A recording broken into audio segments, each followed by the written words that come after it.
Hi friends, welcome back to our channel Lehara Ridhi Chandra vlogs. ఈ weekend specials ఏంటి? మా ఇంట్లో అయితే చేపల పులుసు చేశాను. నాకు తెలిసిన తెలంగాణ స్టైల్ చేపల పులుసు నేనైతే ఈరోజు చేశాను. మీరు చూసేయండి. ముందుగా అయితే ఒక బౌల్లో ధనియాలు, జీలకర్ర వేసుకొని వేయించుకోవాలి.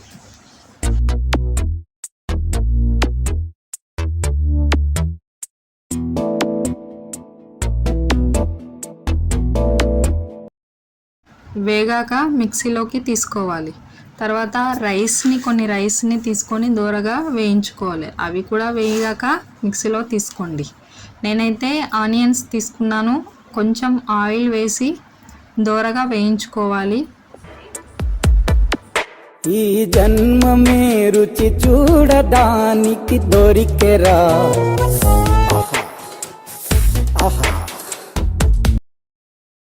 ఆనియన్స్ వేగేలోపు నేనైతే ఫిష్ని కలిపేసుకున్నాను.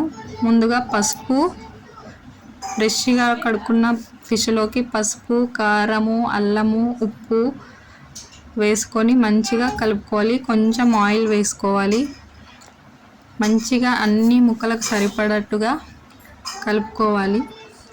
తర్వాత కొంచెము చింతపండు రసము వేసి కలుపుకొని పక్కన పెట్టుకోవాలి.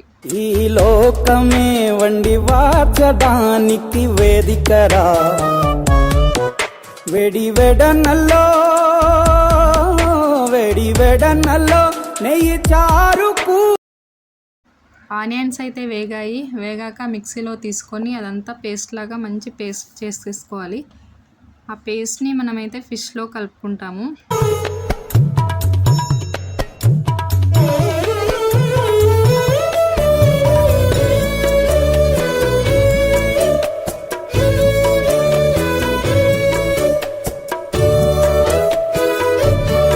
తర్వాత అయితే అదే బౌల్లోకి సరిపడా ఆయిల్ తీసుకొని కొన్ని మెంతులు, కొన్ని జీలకర్ర వేగాక ఫిష్ ఏదైతే మనం కలిపి పెట్టుకున్న ఫిష్ ఉందో దాన్ని మొత్తం కలుపుకోవాలి. నెల్లూరు చేపను తింటే నెల్లాళ్ళు నెమరేస్తావు. ఏలూరు ఏటను తింటే ఏడాది మరచేపోవు. వంటింటి వైపే చూస్తే ఫిష్ని అయితే ఎక్కువగా కలపకూడదు.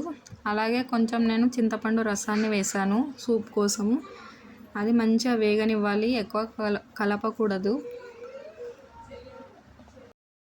అలా ఒక 10 మినిట్స్ మూత పెట్టి ఉంచేసుకున్నామంటే ఫిష్ కర్రీ రెడీ. ఎలా ఉందో మీరు చెప్పండి. అలాగే వీడియోల కోసం సబ్స్క్రైబ్ చేయండి.